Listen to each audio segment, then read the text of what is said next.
ಕಾರ್ಕಳ ತಾಲೂಕಿನಾದ್ಯಂತ ಅಕ್ರಮ ಕೋರೆ ಬೃಹತ್ ಗಾತ್ರದ ಬಂಡೆಗಳನ್ನು ಹೊತ್ತೊಯ್ಯುವ ಲಾರಿಗಳು ಹೆದ್ದಾರಿಯಲ್ಲಿ ರಾಜಾರೋಷವಾಗಿ ಓಡಾಡ್ತಾ ಇವೆ. ಇದಕ್ಕೆಲ್ಲ ಇಲ್ಲಿ ಯಾವುದೇ ರೀತಿಯ ಅನುಮತಿ ಬೇಡ. ಅಧಿಕಾರಿಗಳ ಕೃಪಾ ಕಟಾಕ್ಷ ಗಣಿಧನಿಗಳ ಮೇಲಿದೆ.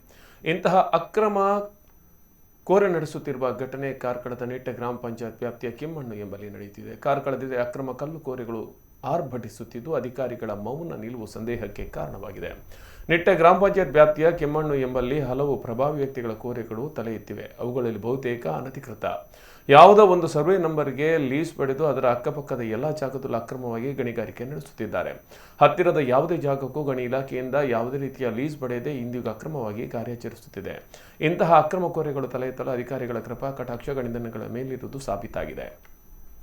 ಗಣಿ ಮಾಲೀಕ ಸೇರಿದಂತೆ ಹಲವರನ್ನ ಸಂಬಂಧಪಟ್ಟ ಅಧಿಕಾರಿಗಳು ರಕ್ಷಿಸುತ್ತಿರುವ ಪರಿಣಾಮ ತಾಲೂಕಿನಾದ್ಯಂತ ರಾಜಾರೋಷವಾಗಿ ಅಕ್ರಮ ಕೋರೆ ಮುಂದುವರೆದಿದೆ ಎಂದು ಸ್ಥಳೀಯರು ತಿಳಿಸುತ್ತಿದ್ದಾರೆ.